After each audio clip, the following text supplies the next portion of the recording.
この番組はご覧のスポンサーの提供でお送りします。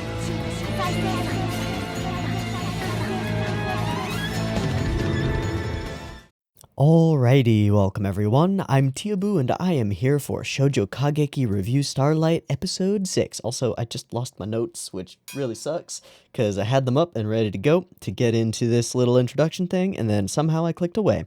But that's okay because we have recovered. Alright, saved it. Totally. Didn't talk about it for like 30 seconds. Whoops. First and foremost, you might notice a dramatic change in scenery. The background is no longer blue as fuck. I happened upon a YouTube clip of a Twitch streamer, and they had like a shoji screen or a room divider behind them, and I just thought to myself, damn, that looks clean. I gotta get me one of those. And so I did. And now I have one, and I like it. It's nice. I hope you like it too. Couple of advantages to it, for sure. One, it's not blue, which is nice, I think. I do like blue, and I like blue in the background and stuff, but it was maybe a little overwhelming, and it definitely tinted the entire frame blue, and that can also be kind of bright and harsh on people's eyes, especially if they're watching at night. So decided to go for something a little bit more muted and like warm. So this is the result, and I think it's pretty nice. It also won't move around if I have the overhead ceiling fan on like low, which is really nice to get just some mild air circulation because it gets fucking hot up here in this room, and it is not even hot, like really hot in California where I am right now. Today is like 85 Fahrenheit, which is hot, but that's not hot. Next week it's going to be low 90s, and then in a couple weeks after that we're going to be close to the hundreds, and it's going to stay that way for the rest of the summer because that's where I live. Yay! So having a little bit of air circulation without the thing like blowing behind me is kind of nice. It will make things really hard for me to like cut out in post for thumbnails and stuff, because I can no longer use the very convenient just like grab everything of this color because everything behind me is blue tool, but that's okay. I can put in a little bit of extra work because it's going to make all the videos look a little bit nicer, I think. I think it looks a little bit more professional. Even though the blue backdrop looked pretty good, I think this looks even better. So let me know what you think. Anyway, that's kind of an aside. Let's focus on Shoujo Kageki Revue Starlight. So we're moving into episode 6. We just finished up episode 5. Episode 5 was a weird one, but they're all weird ones at this point. And it was focused strongly on Mahiru. Mahiru and her feelings of like having Karen stolen from her and feeling betrayed. But more than that, the theft of her perceived source of her glimmer. She was in this mindset where like all the glimmer that she could obtain in the world were the scraps left scattered down, table leavings from what Karen let off, and now Hikari is capturing all of those and keeping them away from her outstretched arms, and she's really sad about that because she's wrapped up all of her self-worth and like just her entire picture of herself in her relationship with Karen, and in Karen's need for her, which has been fading out as Karen has been growing closer to Hikari, and Karen has been growing more independent on her own as well. So that's bad, but we also find out over the course of things that that's not really the case. Mahiru is pretty fucking great. She was this small town hero girl, big fish in a small pond. She did move to the academy and found out that she's not that big a fish, right? She's not the best of the best, and she probably never will be. But that's kind of okay because it doesn't mean that she's glimmerless. It doesn't mean that she's without merit or without talent. She's just not quite the best. But she has plenty of things that make other people love her and care about her. And one of those things is her warm, wholesome, loving mentality and attitude toward everything that sort of lights up the room and helps everybody smile. And so she resolves that that's what she actually wants to be, and that she'll continuing on. Good. Great.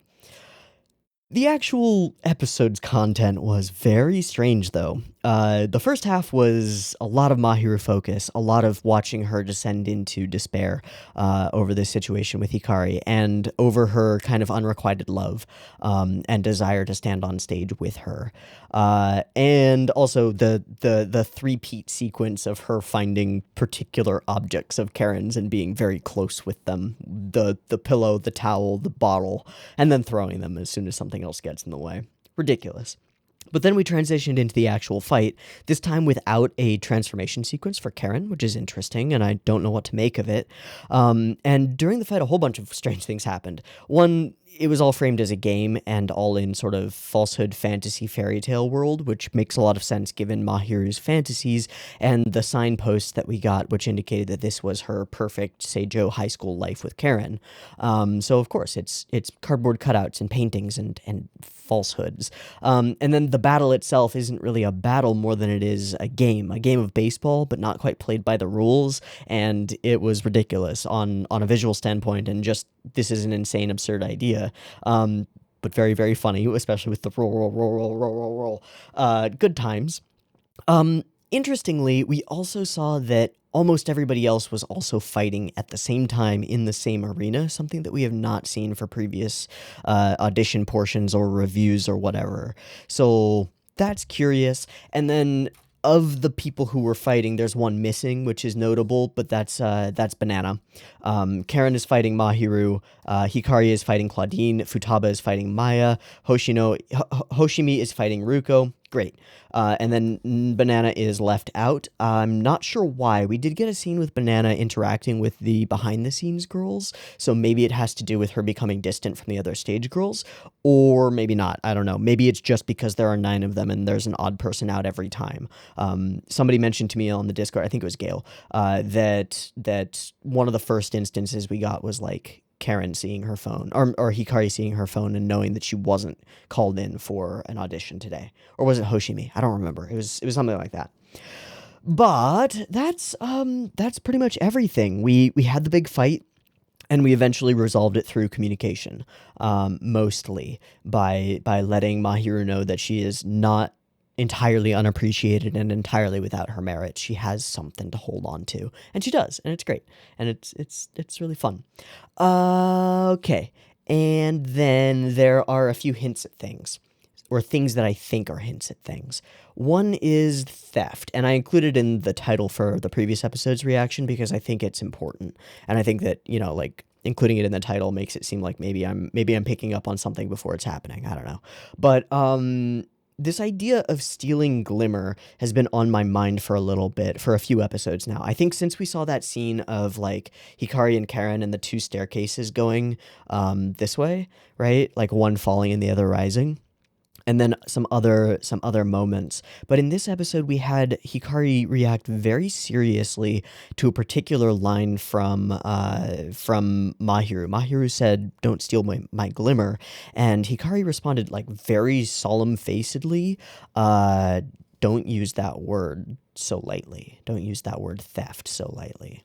So I'm still on that train of thought where maybe there's something about this review and audition process that causes some kind of power transfer or ability skill transfer and actually manufactures superstars by draining other stars, right?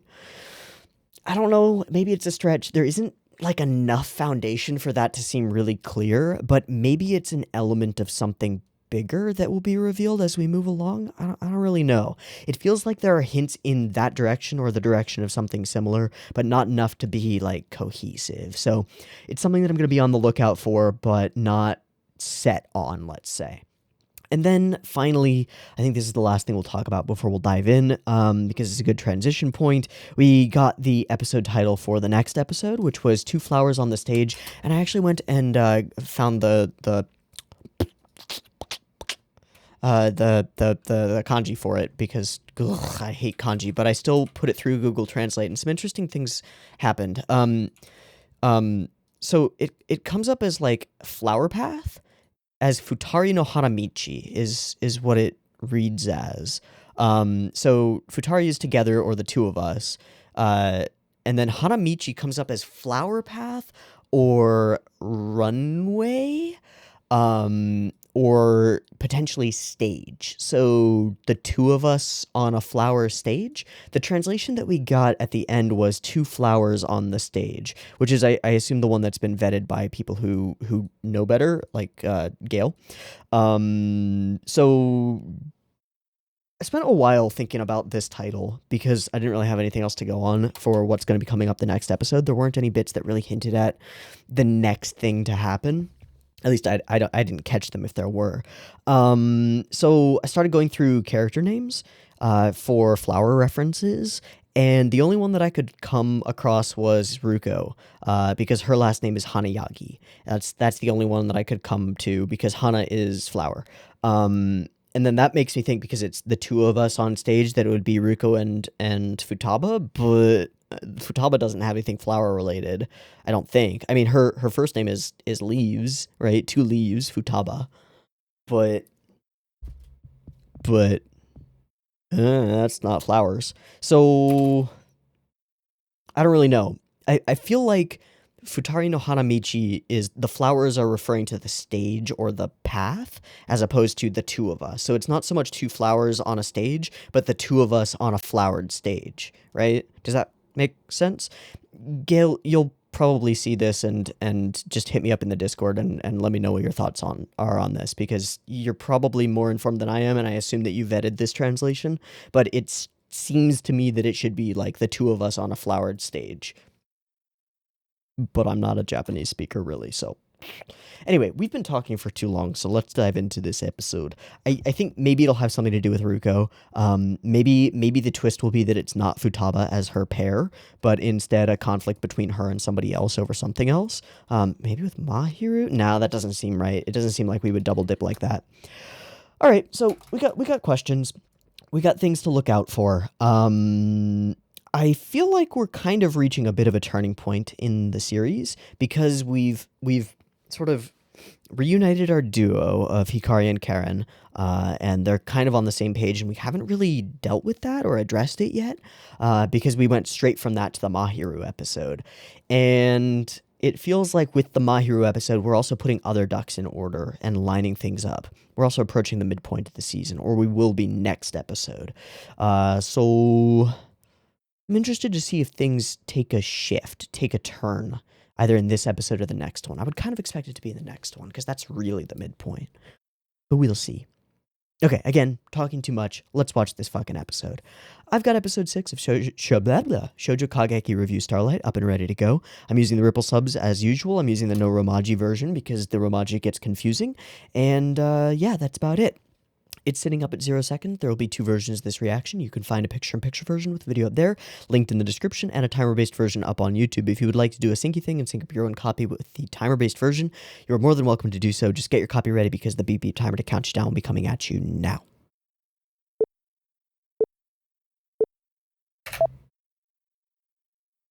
Where is this? Japanese dance? Oh, well, we're starting with Kaoruko.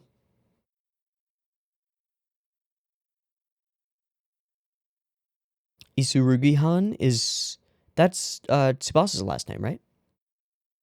Futaba. Tsubasa, what the fuck? Okay.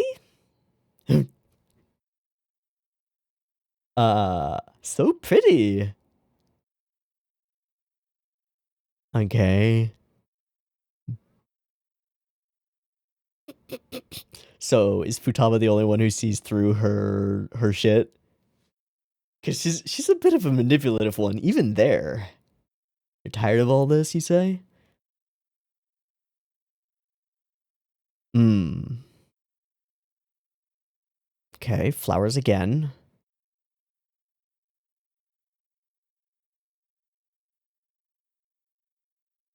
She used all her money to buy stuff. To buy snacks for herself. Dude, the voice that the VA is doing for child Kaoruko is amazing.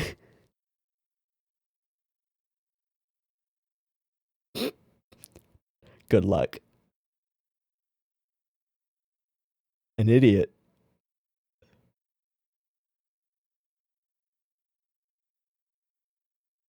You're moving away? Alright, have fun. What?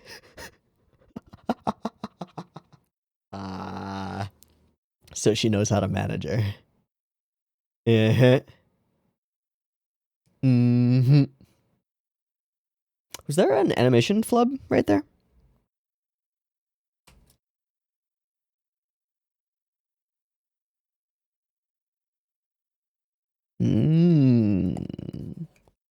That seems like a bit of a promise. Smart.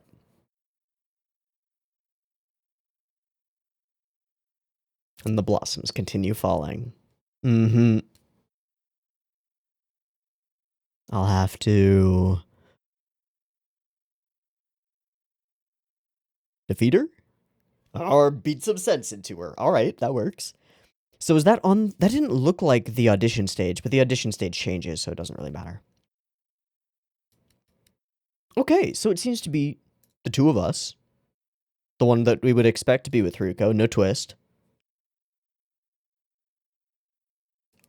And we're gonna get some information about their history and apparently growing up together and stuff. Cool. And it seems like their families were friends or allies or something.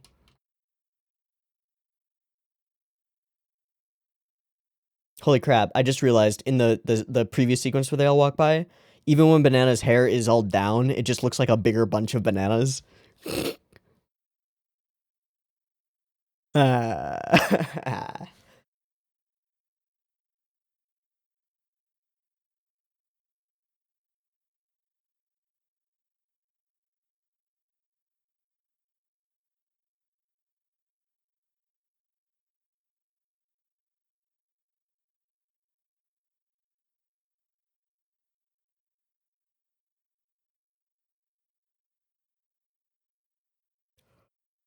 Ooh.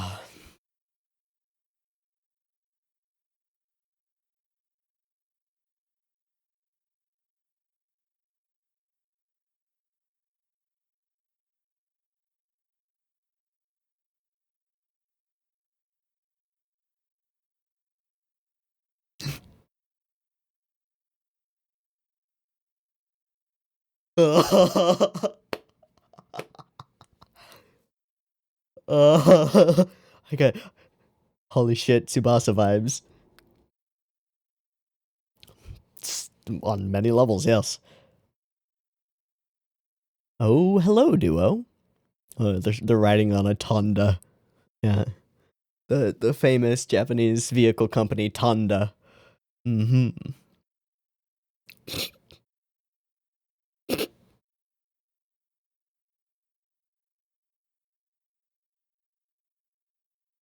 Distinct lack of glimmer in the background.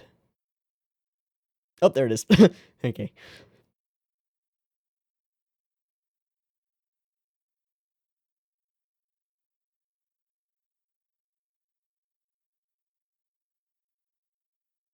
Doing tap.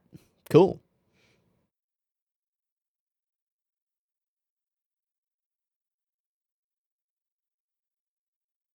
And approved by Claudine. Nice.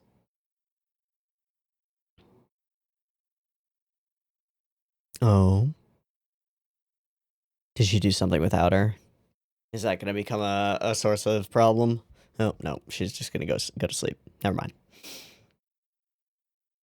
Gosh, I'm just on the lookout for conflict today. Oh, maybe I was right. Oh, hi! They're fucking addressing everybody.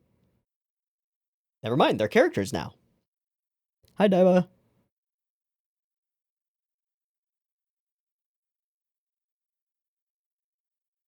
Okay, now we're moving away from their faces again in a weird way. Yeah. Will you? But auditions are already occurring.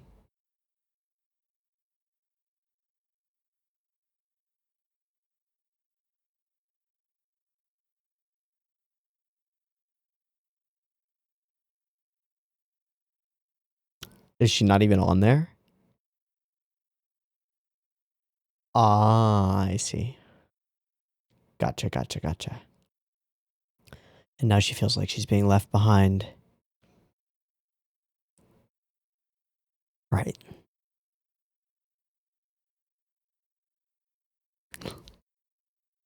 Lapsing further into her accent. Brutal.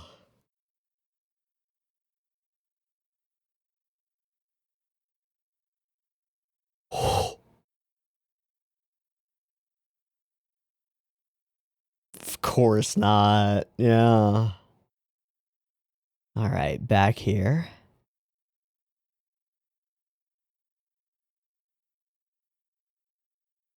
And Futaba's just letting it go, letting it vent. No? Didn't we just have a conversation about how we would have to defeat each other? How neither of us would concede?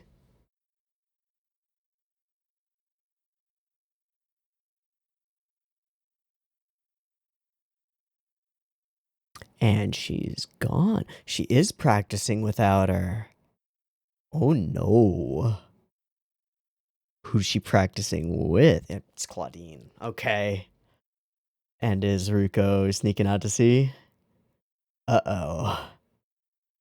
Yeah, now there's glimmer everywhere. She's looking for it. Hello. Oh god. Hi.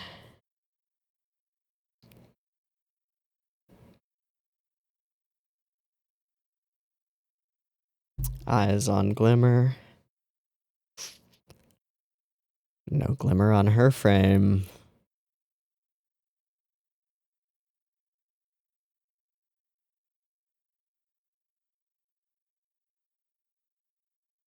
Damn, Futaba. Is she trying to push her to be more...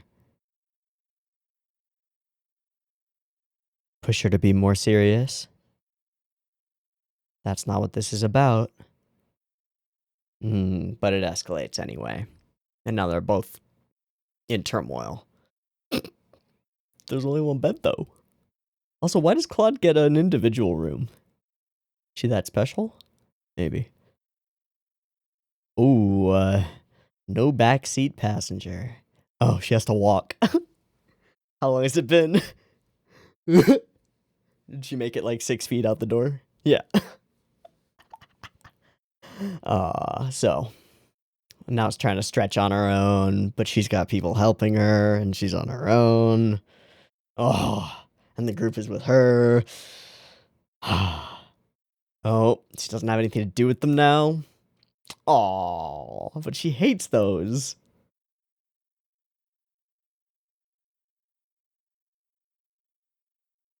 Trying to massage her own feet. Blamin'. Alright, now she's got some glimmer behind her.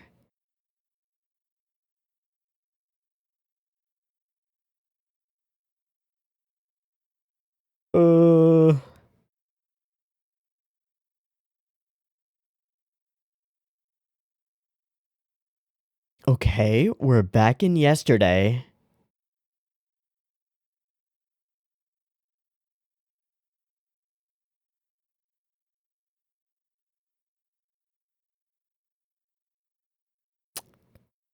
That was a pretty cool move, Juna.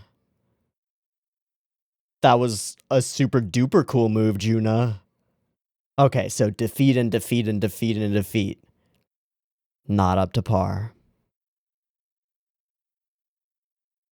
So, what are you going to do about it? Are you going to do what Futaba is trying to get you to do, what Futaba is doing, which is be serious and practice and improve yourself? Or are you going to get angry and try and get vengeful? Try and be mischievous about this.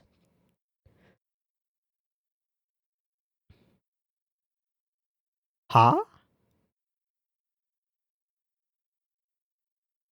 So it's a repeat of... So it's a repeat of the previous situation where Futaba just walked away?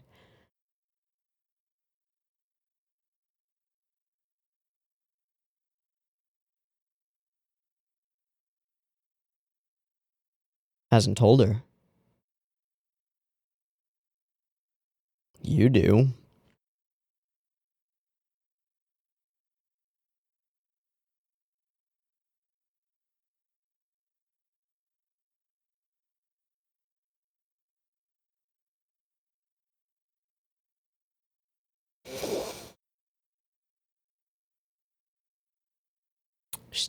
She's playing too deep into her own game, man. Yep, repeat. Got 50 yen.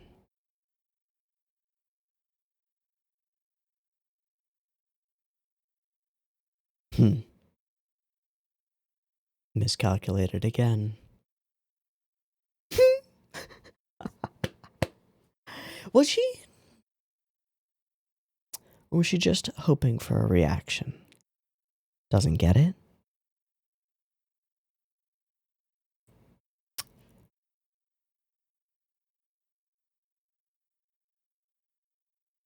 Ah.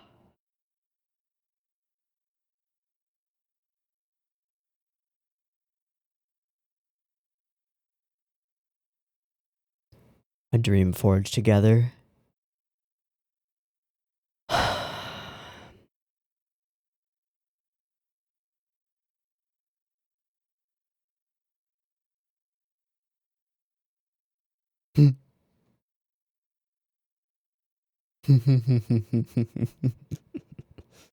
Steep price increase.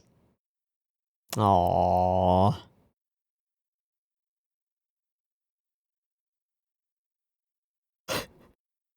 And of course she's the one who's most torn up about it. That's a pretty cute outfit though. Alright. Whose name is taped there? Oh. Okay. Thank you for showing me. Nante. And the one person who hasn't come out to greet her.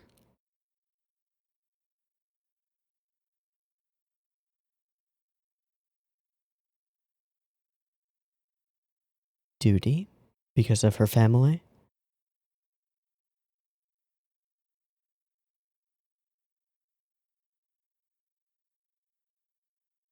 That, I don't know if that rings true, but okay.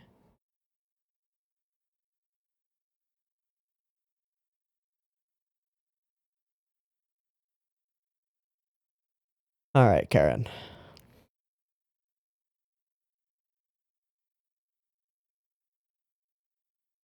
Alright, bit of a deciding moment. It's a pretty shitty reason to do this. Yeah, those words sunk in.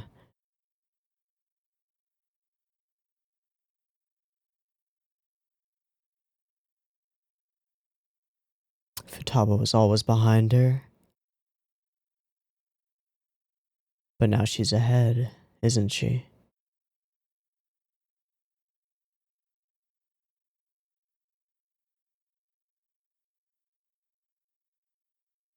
No, she's on her own path, man. She gonna get off the train?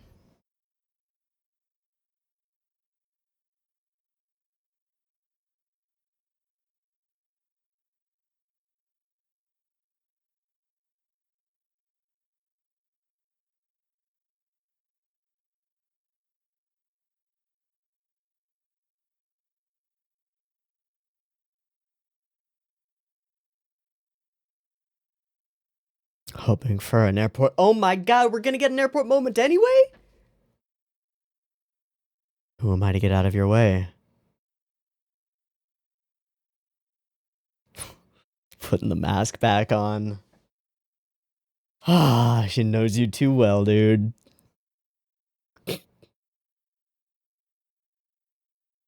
Sure.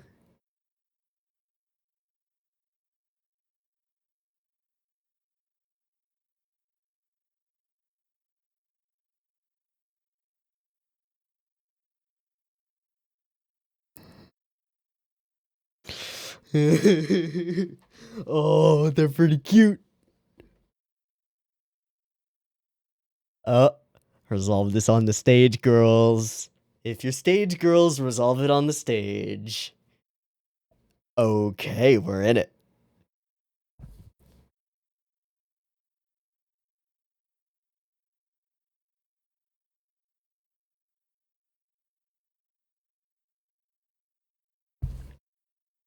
Something of my own. All right. Dude, this track is nice already.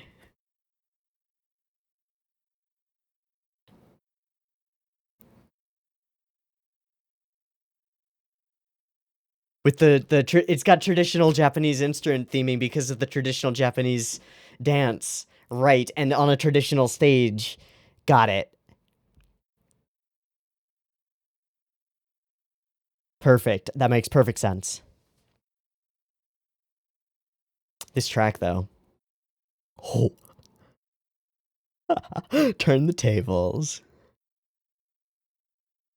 Dude, we're just building it. This beat in the background is nice. Oh.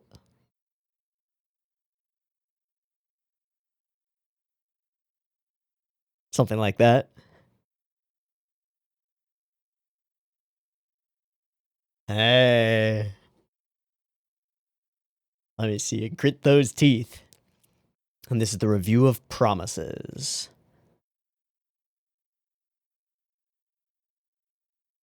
Choreography, fam. And we're holding these wides to show it all, which is nice. Charmed by that flower petal.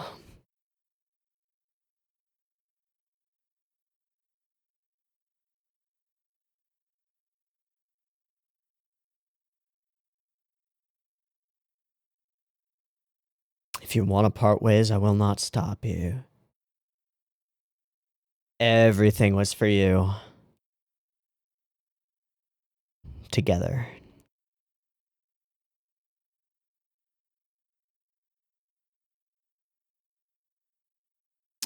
Chasing after you.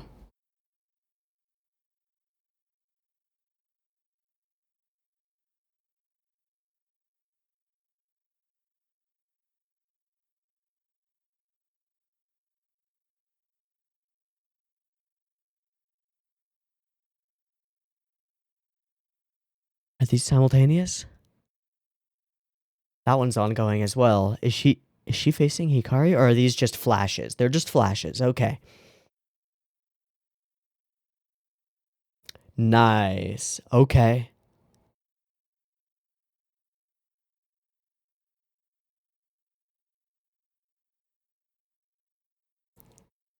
Mmm. She's... Okay, she realized it. You just clung.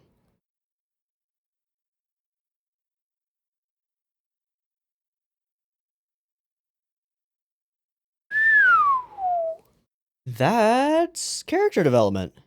She's gonna stop her? Self-sacrifice in the face of self-sacrifice?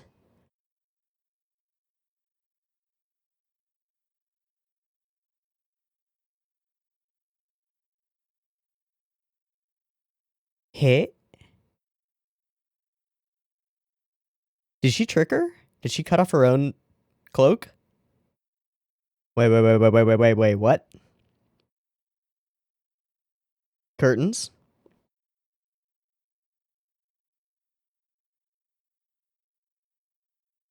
Hmm.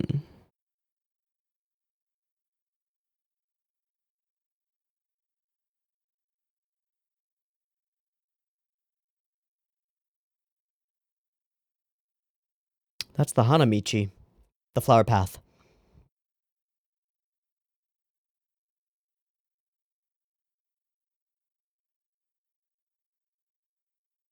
That'll strike true. And victory is hers. And the path to position 0 opens. Okay.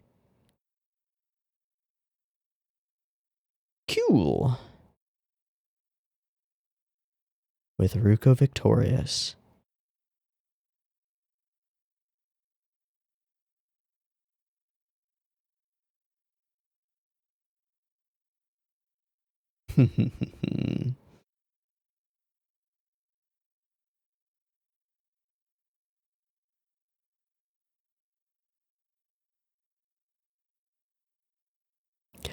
because that was the promise. I'll take you to school and I'll give you candy and rub your feet. Oh.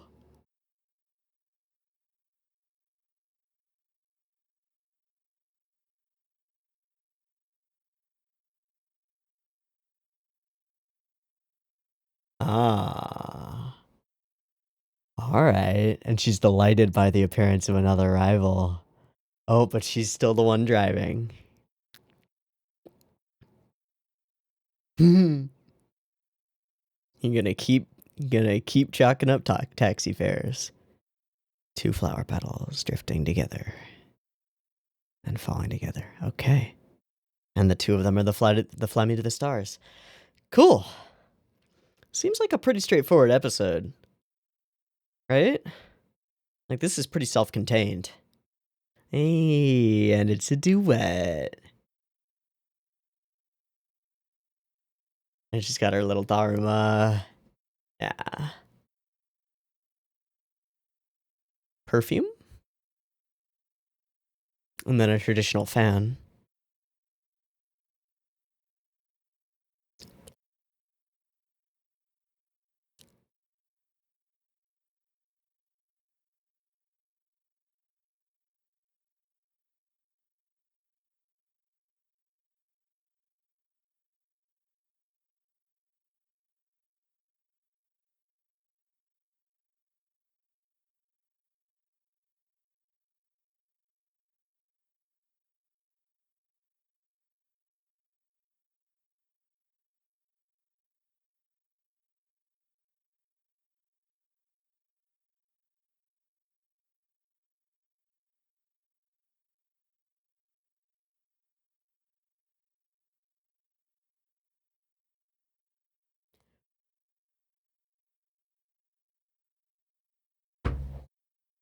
Oh, there's, it looks like there's a little bit more than usual at the end here. Let's see. Yeah, all right.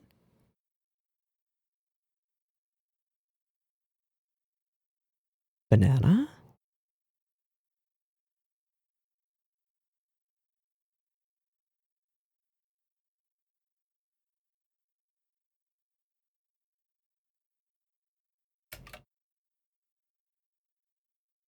Okay, that breaks form.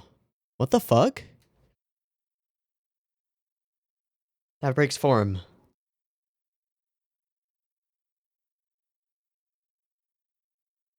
No next episode title has been a character name. Let alone one repeated over and over. Let alone... So she's... Okay, hold on. What?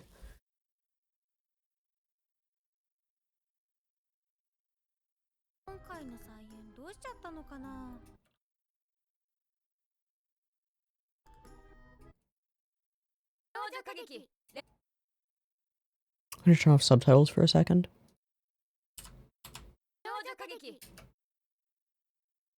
Okay, die banana. Okay, so this is very weird. This is very weird. Nana is alone. Not, as far as we can tell, part of any sort of review. Not, as far as we can tell, part of an audition or anything. She's just in the audition space musing about the nature of the play this time around. She says this time around?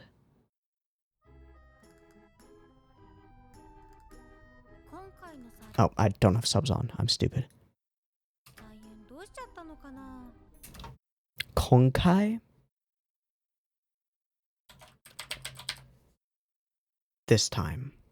Okay. It's weird phrasing. It's not weird enough to speculate off of, but it's weird.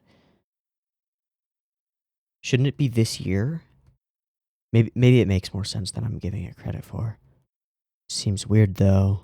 It makes sense that it would be this year because she's thinking about last year. So what's wrong with it this time around? Okay. So is she now a part of the background process of the auditions? Because she's in here in what seems like it's not audition time. And she seems to be influencing something.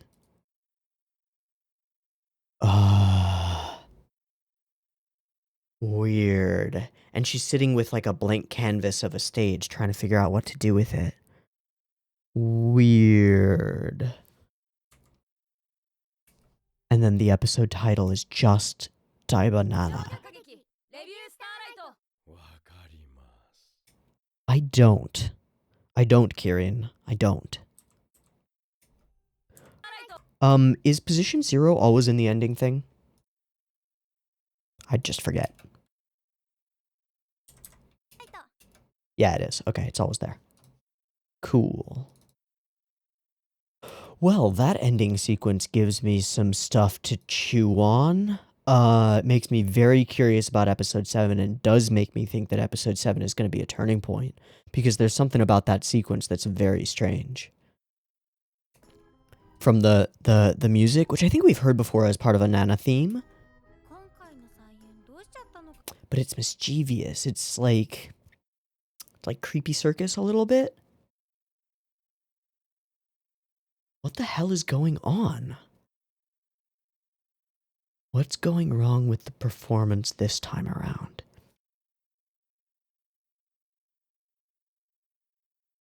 What part of this is irking me? Something about it seems wrong. Is it that they're not in the performance yet? They're still in the audition process? And that this doesn't make sense, like, contextually?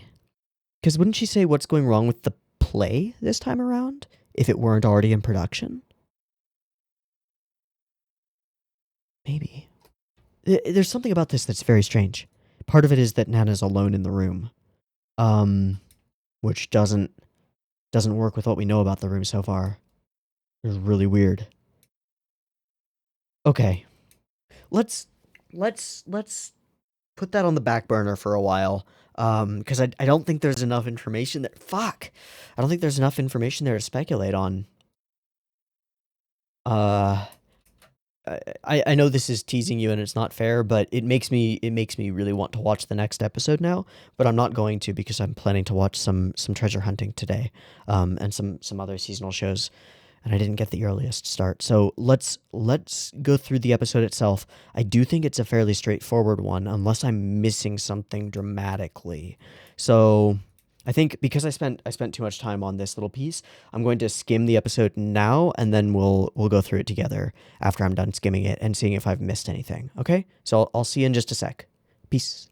All right, I've gone through the episode and I've got some things to talk about. I do think the episode is pretty straightforward in that it's a self-contained examination of the relationship between Futaba and Kaoruko, particularly Kaoruko's psychology and her attitude, and the way that we shift that over the course of the episode. But we shifted in a really interesting way, and I think where I actually want to start is by pointing out the surface level similarity between this episode and the previous one. Previous episode was focused around Mahiru and Karen, right? And Hikari. The review of jealousy, right? This one is the review of promises, and honestly, I feel like you could switch the names and not really change much. Either way, it works. Promises or jealousy, it's functional in either direction. But in the previous episode, Mahiru was painted as sympathetic, but also played for laughs.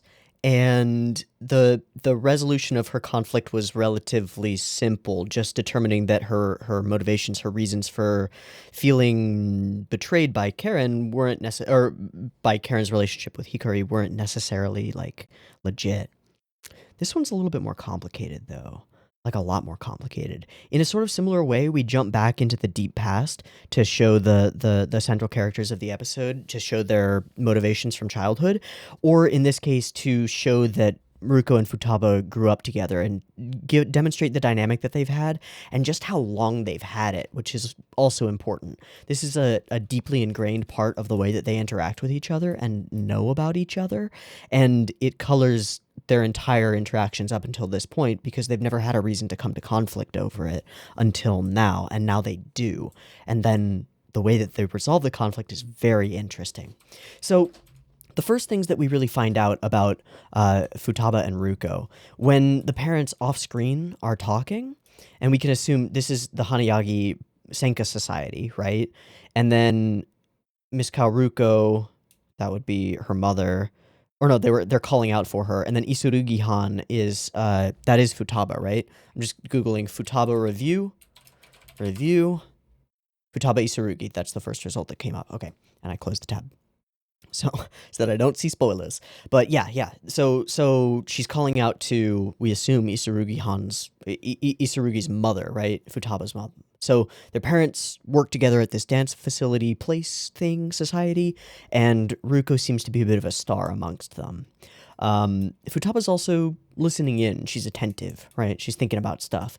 And I think it's notable that Glimmer is everywhere here, but mostly around Futaba. It's a lot more lacking in a lot of Ruko's scenes, to the point where it seems to be intentional. Not to say that it's non-existent. It's there in the background, right above her, the right side of her head, but it's less present. And the first thing that we see of her is her reveling in posing for a crowd, reveling in attention, reveling in the spotlight, reveling in the camera flashes and the praise and stuff. And that's echoed by things she says later as well. So, thank you kindly, and Futaba doesn't put up with her shit, so we start to figure out what their dynamic really is. Ruko is kind of rebellious, complaining, whining, but also demanding and selfish, to a pretty severe degree. And our first real indication of that, besides her relishing the attention, is this pile of snacks and food and stuff. It's all on Ruko's side, but we see a very telling moment from Futaba as she pulls out her coin purse and shakes it, right? It's pretty clear to us that all of these snacks and things were provided by Futaba, that she just bought them for Ruko. And now we get a better picture of their dynamic. But as Ruko complains and continues complaining, Futaba sort of just humors her and goes on with it, until Ruko comes up with the crazy ultimatum. I'll find a new family, I'll move away, haha, what do you think of that, Futaba? And Futaba's response is purely pragmatic. Do you have train fare? Do you know how to ride a train? Alright, you'll be alright. You'll be okay. And that comes around again a little bit later. It makes sense. She's not one to get in her way, right? That's not what she wants to do. I'll let everybody know that you're gone. It'll suck that I won't be able to see your dancing. And we see the reaction. This is not what Ruka would have expected. She's used to being able to needle people and manipulate them into the paths that she wants. The problem is that Futaba doesn't get manipulated the way that she wants. She reacts in ways that Ruko can't predict. And that's probably part of why she's so close to her, right? It's like having it's like a classic trope in superhero fiction where somebody has a power that lets them read emotions, right? Then they can't form legitimate relationships with anybody because they can feel everybody else's emotions until they meet the one person who has another power that prevents them from reading their emotions. Then they can have a real relationship, right? They can't read their minds, so they can actually converse. They can actually hide things from each other, and that's important. But in the same way, an alternative would be somebody who unconsciously turns everyone around them into slaves, right? That's their power, right? Everybody in a 10-meter radius just turns into a mind slave, and they can't help it. Anybody who gets close to them turns into a slave. They can't have relationships with anybody because they immediately have to question the nature of those relationships. As soon as somebody comes near them, they act entirely in the way that the person desires, right? They're manipulated. They're not real. It's not genuine. And so the person can't have any kind of real relationship until they meet somebody who can't be affected by their power. I know it's a weird analogy to go by, but I think it works because a manipulative personality works in the same kind of way. And I think that a similar thing could be said for people at the top of their game, people who are famous or stars, right? They people who are famous. Friendships and relationships come to them that might not be real, might not be predicated on them, but on their fame, on the things that they carry with them. But in this case, it seems to me that part of Kaoruko's valuing of Futaba is that she can't necessarily predict her or control her.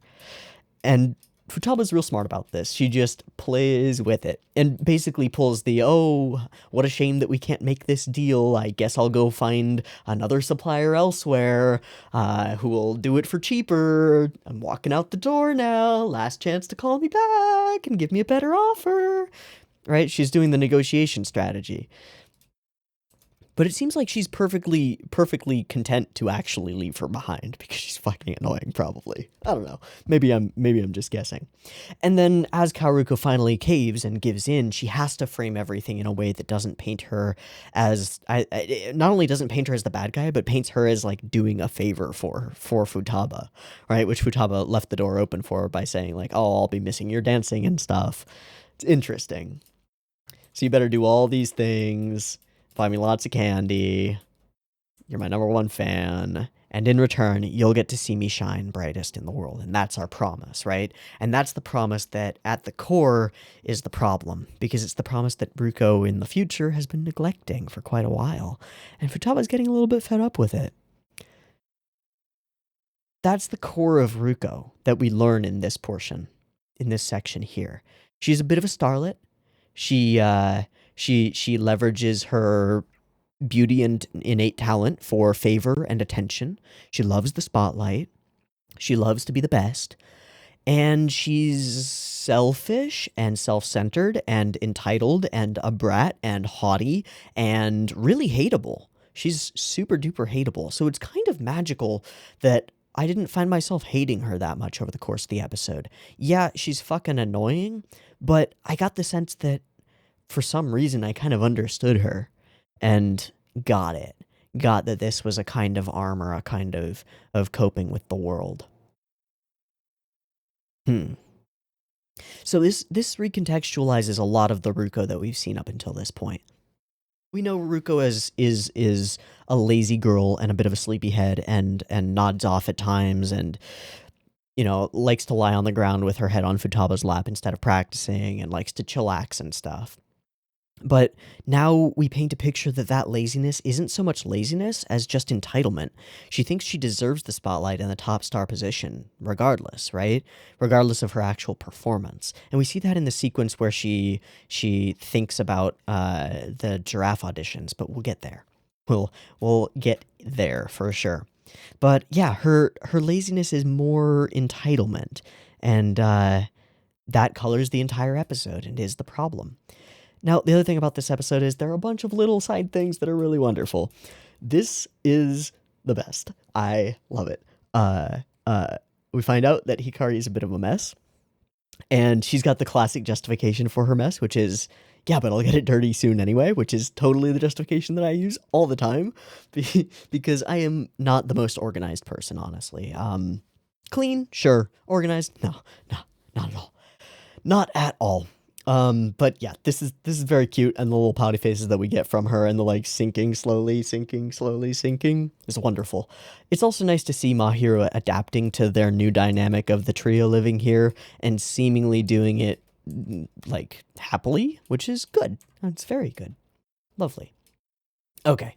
So here we go, and there they are. And Haruko is a sleepyhead, and she scratches her eyebrows, and she's just like clinging to her constantly. Your fault for not getting up on your own, yada yada, and then tap dancing. Okay, so got pairs tap dancing. Futaba dances with Claudine. Claudine gives her an approving nod. Not really something to read into at this point, but it is a little weird, and it does become something a little bit later. The two of us better stay focused, she says as Kaoruko yawns. Nice. Nice timing.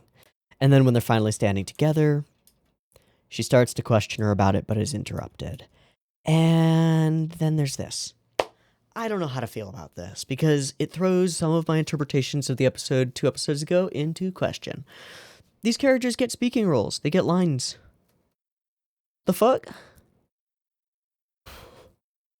They got lines in the last episode too, but those were only directed toward Nana, which makes more sense because she's part of the backstage crew now. But now they get to stand at the head of the class in a stage of their own, sort of, and talk. Now there is a wrinkle to this, of course, which is that after their first lines, where they introduce themselves and give their names, everything is shots of the stage girls until there, right? But still, it's pretty weird. Don't get too worked up about the results of a single audition. An important line because that's exactly what Ruko is about to do, but also a weird line. I don't know.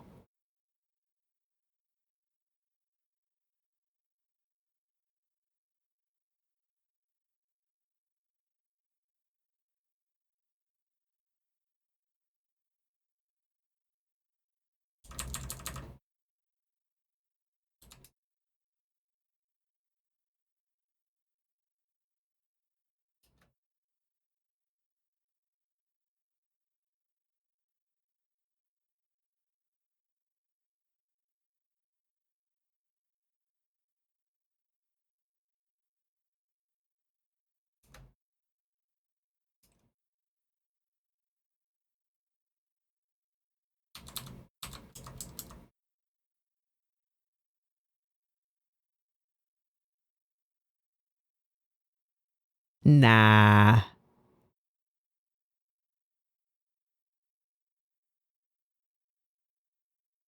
Nah.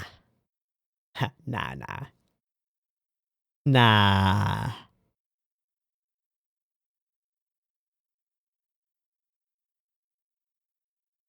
No, come on. Come on, no. Yeah, eye and hair color is not enough to go off of, dude. Come on.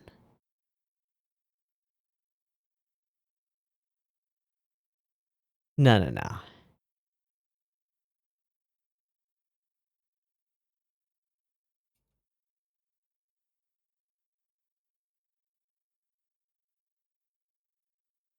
At the same time, though, isn't Nana the tallest of them? She is, isn't she?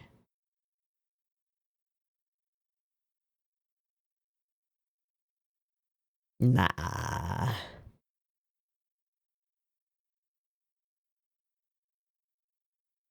But the inside markings of the ears are kinda similar. Nah, that's too ridiculous. Okay. Giraffes are kinda yellow, and Kieran has green eyes, and Nana has yellow hair, and she's the tallest, and she has green eyes.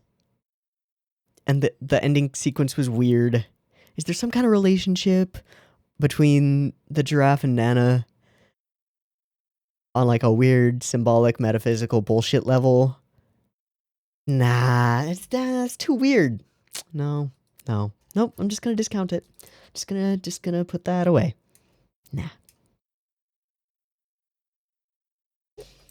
Okay, so back here we go. Don't get too worked up about a single audition. You can act without worrying.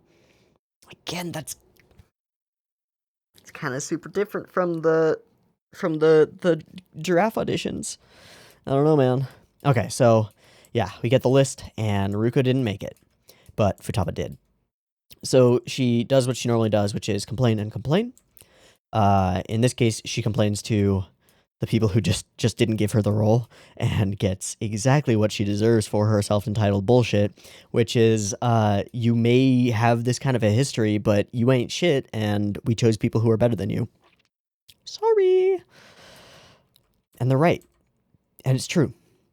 And of course, she does, I didn't want to be in your stupid play anyway. I didn't really want to go home anyway. Blah, blah, blah. Sure, Ruko. Right. Whatever. And Futaba, again, is just silent. But then she says this. It's kind of offhand. And that offhandedness almost makes it sting more, doesn't it? How casual she is about it, as if it's not even a question that Futaba would let her have her role. The most important thing, the thing that she's been actually working toward. Fuck you. No. But the casualness with which she acts, like it's a foregone conclusion. If I end up not getting a role, just let me have yours, okay? And all of this after one round of their apparently multiple auditions, right? It's not like she's out. She has the chance to improve and show her stuff and get chosen. But instead she jumps to the easy way, the cheat. Always. Always. Because that's what self-entitled people do. I deserve the A on the test, but I don't deserve to have to study for it. Therefore, I will cheat and I will achieve the thing that I deserve without doing the things that I need to do in order to earn it. That's part of how self-entitlement works. Just give it to me. It's mine. I deserve it. Why? What'd you do to earn it? What are you talking about? I'm me. I deserve it. It's a logical disconnect. But a dangerous one if you don't know how to handle it. And interestingly, Futaba kind of knows how to handle it. Which is, fuck you. We don't really get her response. All we get is that she stands up and walks away. And that when Ruko returns to their room after taking a bath, Futaba is very much missing. Because she's out practicing somewhere. Clickety, clickety, clack. Clickety, clack. Glimmer, glimmer. Glimmer, glimmer. A little bit of glimmer on the floor down there. 0 glimmer. 0. There is a highlight where they could have put it at the very corner of that that blocky thing on the side, which I think they did in a previous scene, actually. Yeah, right there. It's the same blocky thing, right? It's got a glimmer on it when Futaba's in frame. And no glimmer.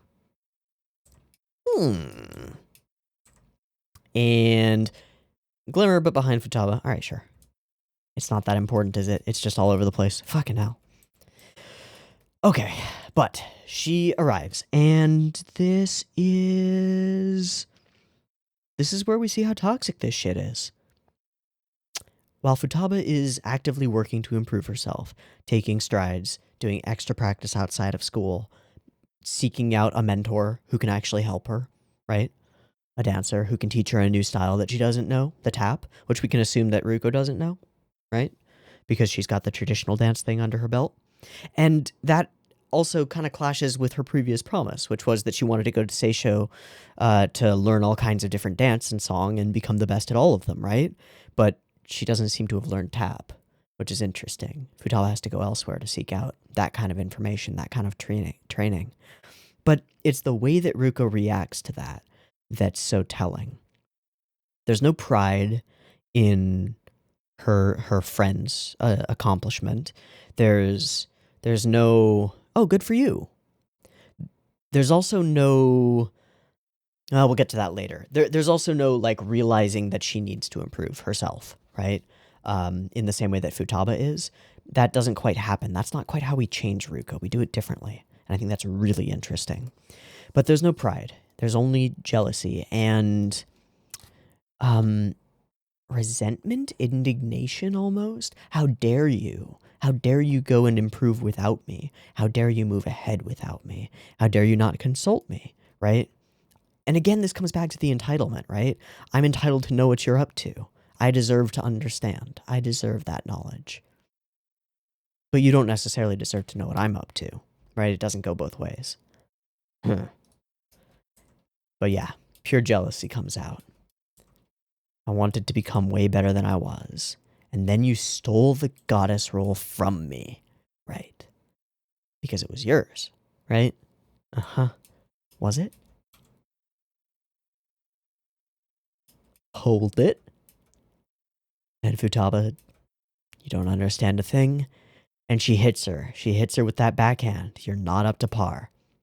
This time from somebody she might actually believe. But of course, she's too stubborn and thick-skulled to actually let it sink in now. It'll take more than that.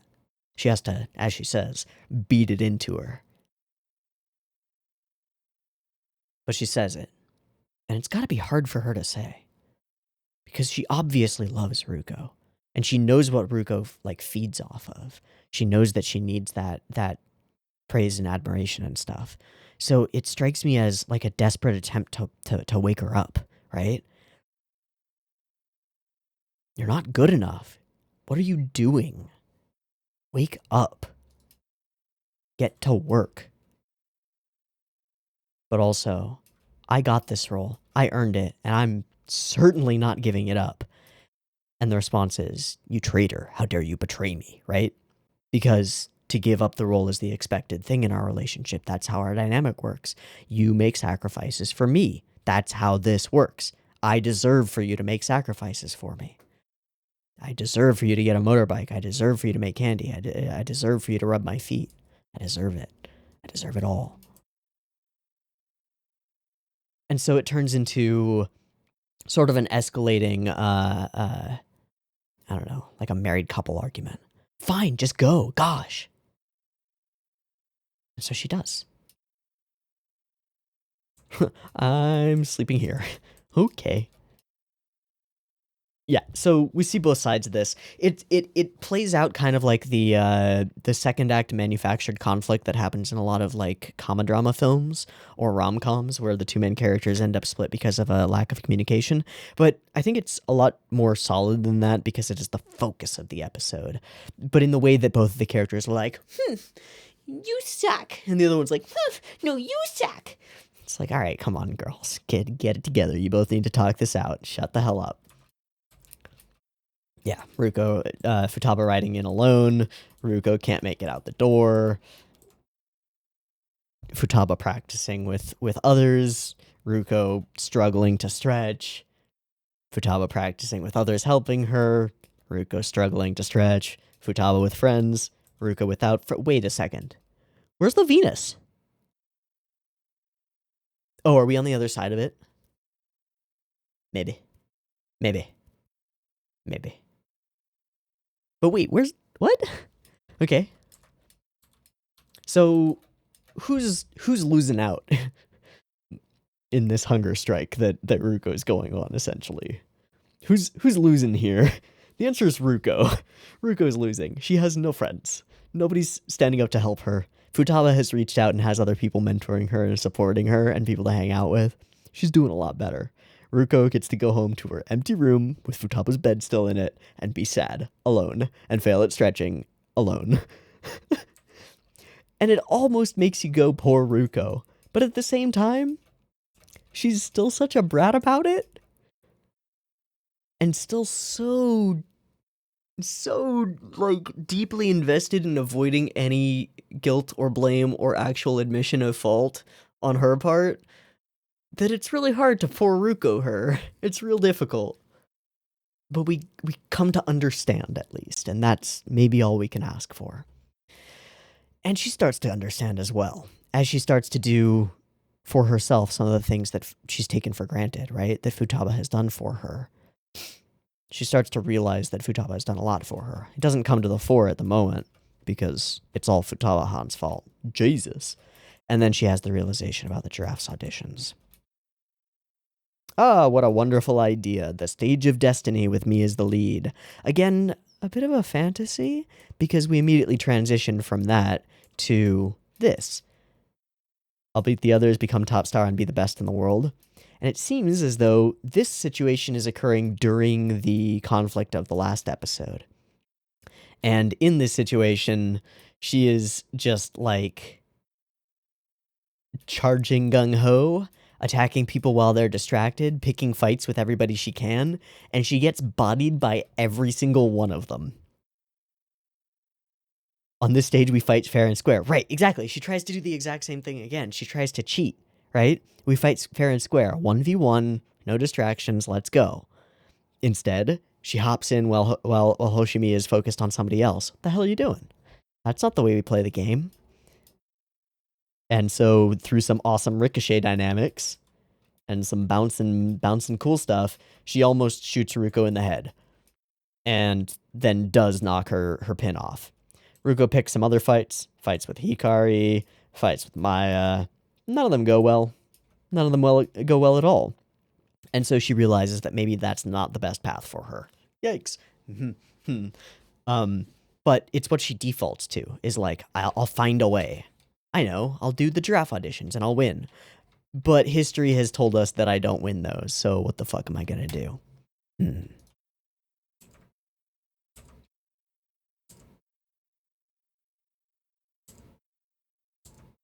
So she goes to, I know what I'll do, and comes up with the scummiest plan that she possibly can.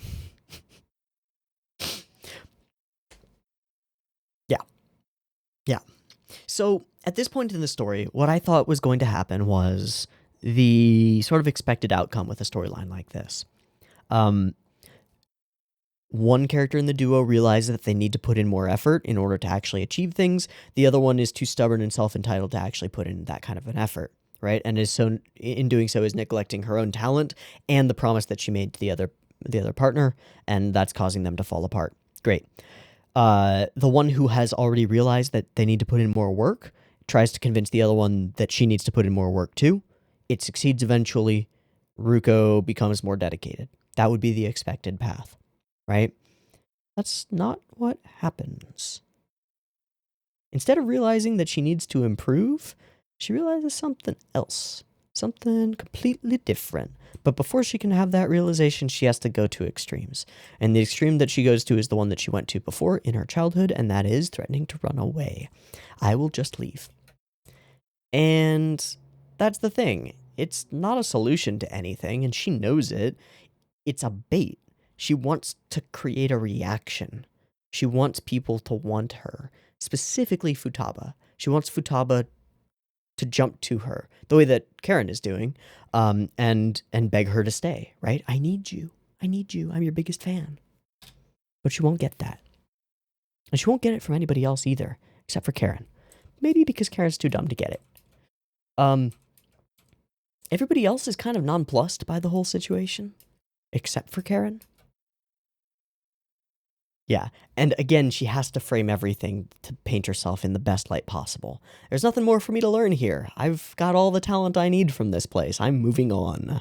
I'm going somewhere better. I'm going to become a true master on my own. Okay, sure.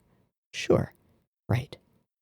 You didn't just quit when the going got tough. Gotcha. And of course, Claudine and Maya and Hikari just watch on from a distance. And the little smile. I don't want you to quit. And that's the expression she gives.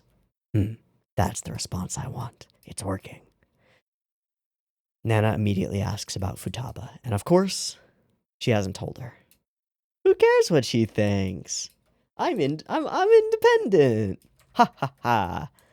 And Claudine just sighs and Maya takes a sip of tea. So, then we get this interaction. And again, a very telling little smile. Are you serious? Game on, right? Haha. Now it's time to spring the trap. Haha. Goes to serious again and uses a calculated line. There's no use trying to stop me. Right? A line that somebody would say, no, you have to stay, or, but I'll try anyway. Instead, Futaba doesn't. She questions the reason.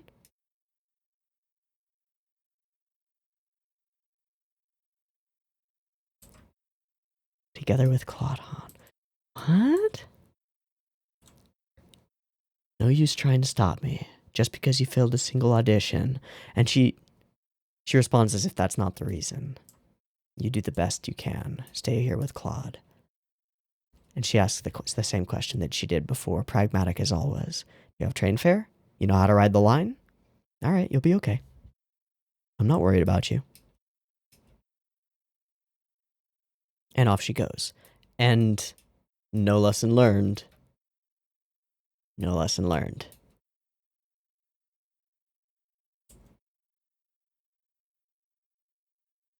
You can't get into this academy by clinging to somebody else. Yeah, you have real talent. You shouldn't be held back by her. And you'll be fine by yourself.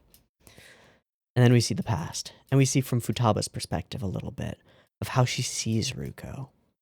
And we vignette it in white. A little bit dreamlike. The promise that they made. And that she can be the first one to see. And you're coming too. And the taxi fare. I really like the scene where they both sort of pull the covers over their head. Yeah, it connects them. It's nice. Okay, so again, everybody's kind of just like, all right, this is happening, and Hikari is freaking the fuck out as Ruko leaves. Maya gives her some snacks.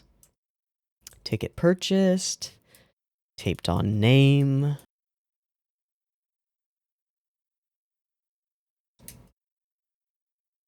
I'll miss you. I felt the same sense of duty from you that I hold, Hanayagi-san. That's so interesting. It's so interesting. I said it during the reaction. I said, I think my exact phrasing was, I'm not sure that rings true. Let's go through the rest of the line. For the sake of those chasing from behind, for the sake of those cheering on, you have a sense of duty to always be the very best you can. That doesn't ring true at this point. It doesn't, does it? Because that's not the Ruko that we've seen. We haven't seen her being the best that she can. Hasn't happened. She's been lazy and haughty and bitchy and all the things that we've talked about before. She hasn't been that. So it's like, what the hell, Maya? What do you see in her? Because I don't see it as an audience member. What do you see? And it's only later that we understand that maybe it was driving her unconsciously, and now she's conscious of it. The drive to stay out ahead of Futaba to pull her along with, right? A duty to get there first. A duty to be looked up to. And it does make sense. And it does work for Ruko. And so, this is the point that I said that we would talk about. Instead of what I think would be the normal path, which is Ruko just comes to the realization that, oh, I actually need to put in effort if I'm going to keep up with everybody, and if I'm going to actually maintain my promise to Futaba, who I do care about, right? Instead of that straightforward realization, oh, I actually need to practice the way that Futaba is in order to improve, she doesn't change herself. She changes the reasons she does what she does. She realizes that she has this duty to Futaba, that she has these expectations that she needs to meet. And she does so at the end by beating her, doesn't she? Because her acting is good enough, isn't it? And that's the other thing. Ruko was always talented at the song and the dance. It's the acting that she wasn't good enough at. And so at the end, during their duel, when she emotionally and dramatically acts like she's going to sever her own button to draw Futaba close, it's good enough to trick her closest friend, the person most likely to realize it's a ploy. It's good enough. Huh.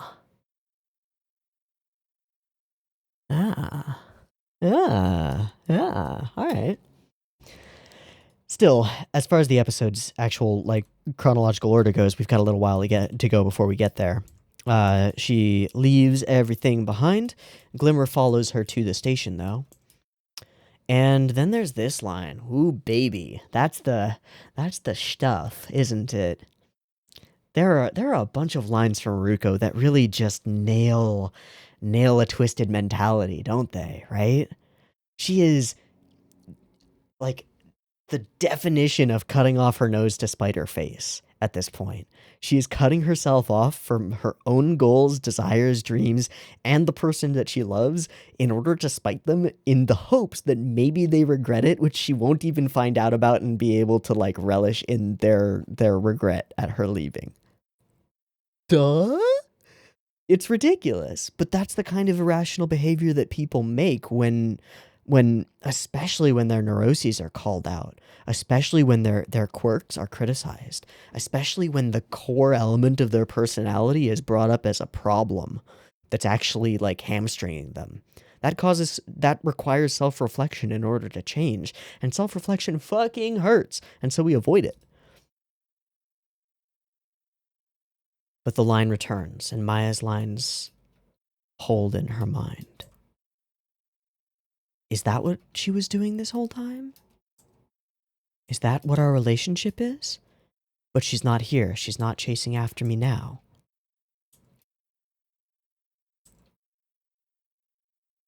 So here she stands, hoping for her airport moment. You know, that scene at the end of the rom-com film where one character has to leave because reasons, and the other character, after an hour after them leaving, realizes that they really love them, and so they rush to the airport, and they burst through security, and they rush down the place. They're like, oh, no, big dramatic romantic ending. That's what she's hoping for, and in this moment where it doesn't happen, she realizes maybe Futaba's telling the truth. Oh shit. We're not just playing a game.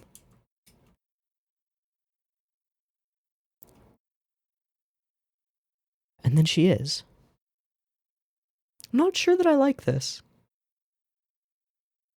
I'm not sure that it's enough. Maybe that's sadistic and cruel of me to say. Maybe I just wanted Ruko to have a little bit more time for that to settle in. And again, maybe that's sadistic, because that would mean making her hurt for more. And I don't know if it's fair, but maybe that's accurate. Regardless, this is the way that the story goes. Futaba arrives. And she gives her reasoning. You're the one who said you're quitting. Why would I get in your way? I trust you to that extent, at least.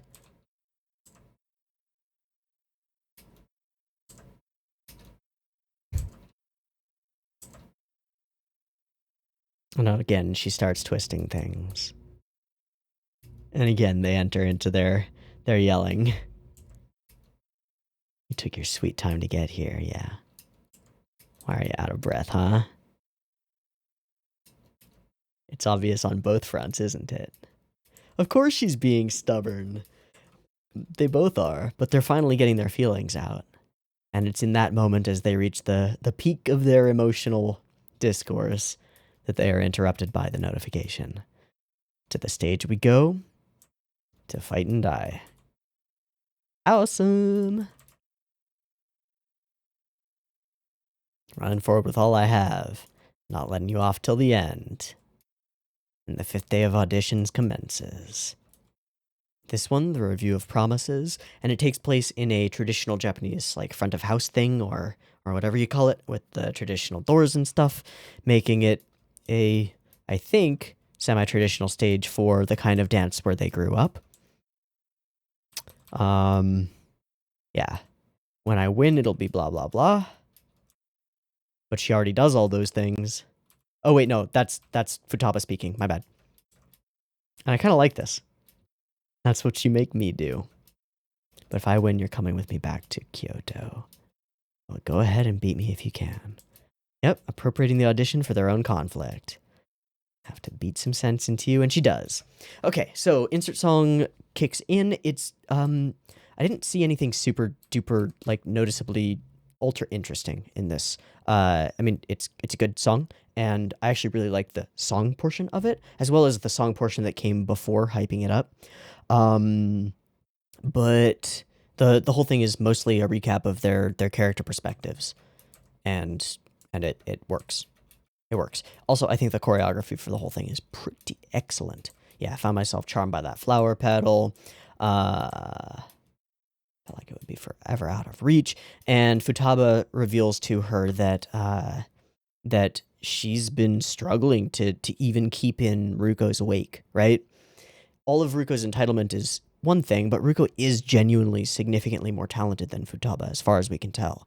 So Futaba has to struggle to keep up, even to get in, and she was the last place to get in. All of that is self-sacrifice on Futaba's part, and it comes right back around to the entitlement. I am entitled to your self-sacrifices. I deserve them. And that's the core of the issue. It's a problem. It's bad. Futaba's side, if you want to part ways, I will not stop you. Yeah, I did all of these things for you. If you can't find happiness here, go and bloom somewhere else.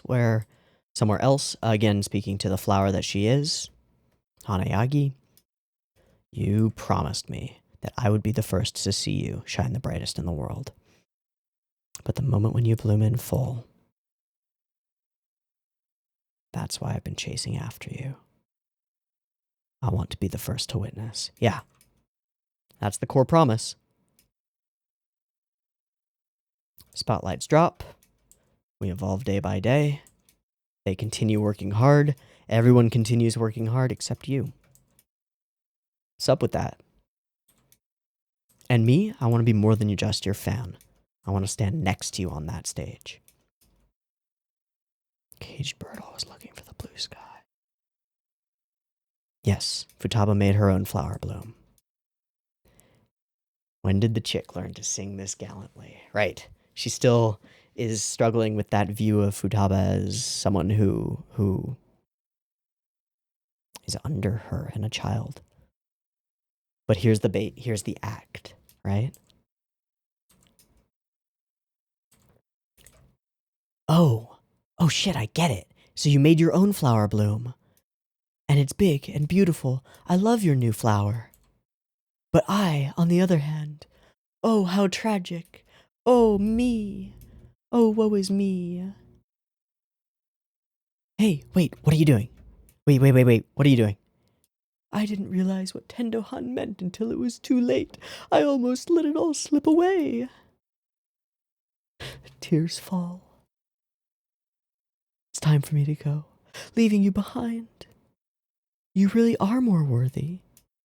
You really are the best. And she gives her the little smile with tears and pushes against the button hard enough to make her believe it's really happening. Until she rushes in to stop her, tears from her own eyes.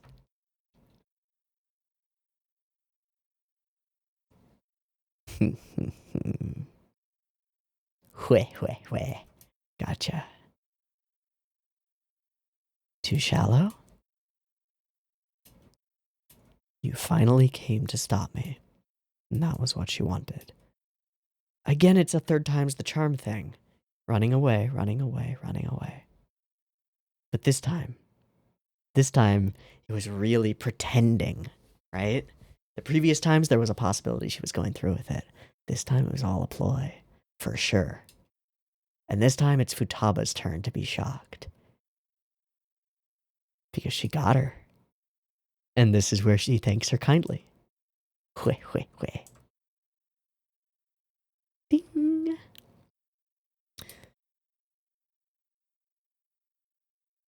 But then we're transitioned to this other review location where they fight for realsies. A stream may be divided by a boulder, but in a swift flow will be. Yeah. I don't understand that line. Is it about the two of them being parts of the stream? So too will... Okay, never mind. I get it now. Derp. So too will the flourishing paths we each set out on lead to a single straight path. Okay, our paths will rejoin. Got it. Scatter of blossoms from on high. And there's the Hanamichi, the flower path that we were told about. I actually want to look that up again, because I only translated it. I didn't look into, like, meanings of Hanamichi or, like, relevance. Oh! Well, found it. Okay. The Hanamichi is an extra stage section used in Japanese kabuki theater. It is a long raised platform that runs left of center from the back of the theater through the audience to connect with the main stage. Generally, it is used for characters' entrances and exits, though it can also be used for asides or scenes to take place apart from the main action. It can also be seen as an alley theater. So, it's a... yeah. Okay. It's a catwalk, essentially. Like, yeah, it's a big catwalk that extends out into the middle of the audience. The flower path.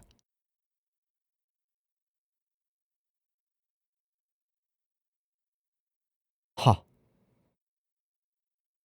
So it's also, because it's used for entrances and exits, it's also the path onto the stage, right? So Futari no Hanamichi, our flower path, the path that we take together to get onto the stage. Ding. Now it makes sense. Gail, again, I do think that the translation for the episode title could be changed, because I think it makes more sense this way. Let me know if I'm totally off, but I think it makes more sense. Let a flower bloom for the sake of a single person? Hell yeah. Whoosh, bam, pow. Some cool animation, we gotta admit. This sequence where she goes, she transitions from the traditionally dancing little girl through a cloud of flower petals into herself in the same motion to deliver the finishing blow with a swipe of her sword. And then transition out with the flowers again. That's neat. That's neat. Literally seeing the little girl grow up in front of her as she takes her stand. That's neat. That's neat. It's good. Okay. And petals fall, indicating that it is her stage now. I'm a stage girl too. So, duty found, reason obtained, boom, there she is.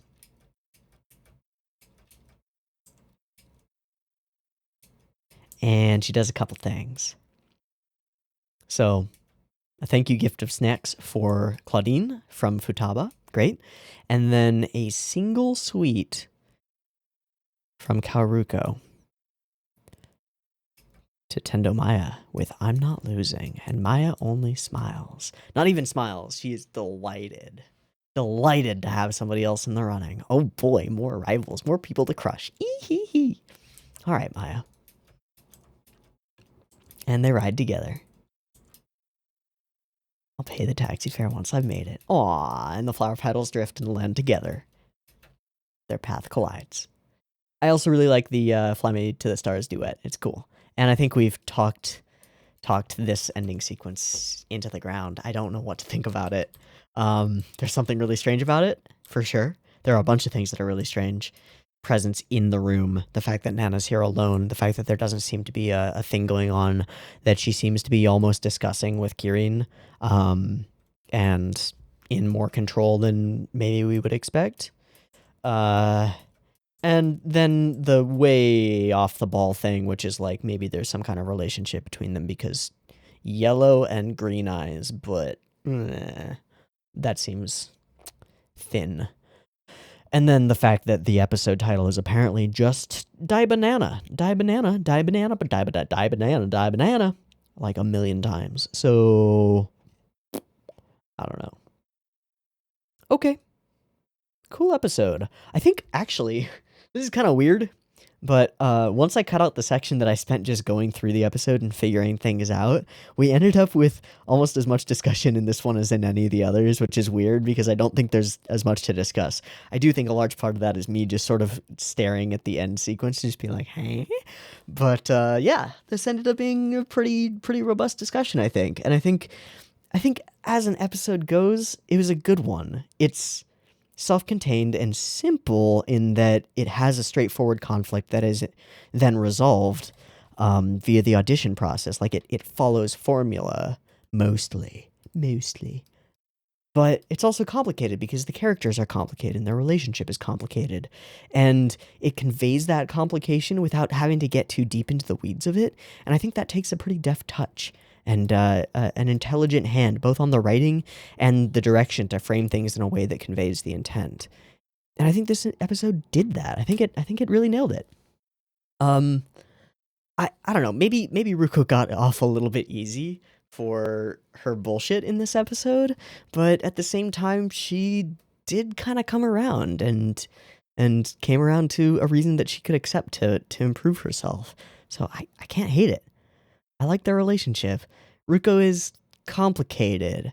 I wouldn't say that she just jumped to like favorite character status or anything like that. Not by a long shot, but there's more there than I expected. And I'm down. I'm down for that. Okay, I think that's where we're going to wrap up for the day. I've been Teeaboo. This has been Shoujo Kageki Revue Starlight, episode 6. Hope you've enjoyed it, and I hope to catch you next week for episode 7, titled Die Banana. And I said at the beginning that I was kind of expecting a big turning point, either this episode or the next episode, probably the next episode. Yeah, I'm going to double down on that prediction. I think next episode is going to change up a lot. I don't know why I get that feeling. Partly because this one was so straightforward, right? And partly because in a kind of a Utena-esque way, we've covered all the major duels, right? Not all the potential pairings, I mean. But every character except Die Banana has had a chance to be in the dueling spotlight at this point, correct? Except maybe Hikari, because she only got a little bit of spotlight at the very beginning when she was fighting Juna, right?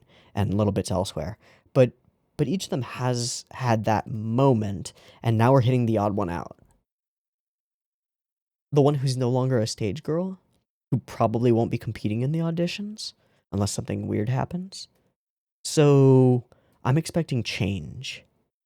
Big change. And I mentioned Utena because Utena works like this cyclically. The whole first arc, first 2 arcs you could say if you wanted to, but the whole first arc, like Utena goes through the series of duelists and then goes through them again. And then we run out of the duelists and the new arc starts with the Black Rose, and she runs through a new series of duelists that are each in the same order linked to the first series of duelists, right? And then it moves on from there and gets even more complicated because it's fucking Utena. But that seems to be the point that we're reaching right now. Pretty much everybody's had their time to shine. Claudine has fought, Maya has fought, Karen has definitely fought, Hikari has kind of fought. Juna has fought. These two have now fought. Everybody except Banana.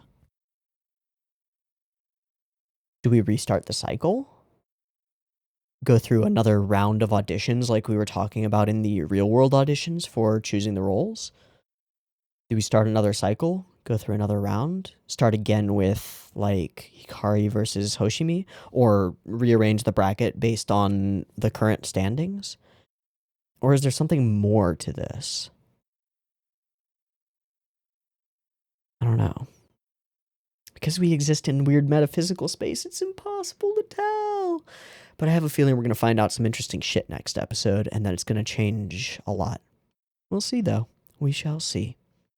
Okay, that's the wrap. Me, Teeaboo. This Revue Starlight. Hope you enjoyed. Hope to catch you next week. All that jazz. Yes, yes, yes. Peace.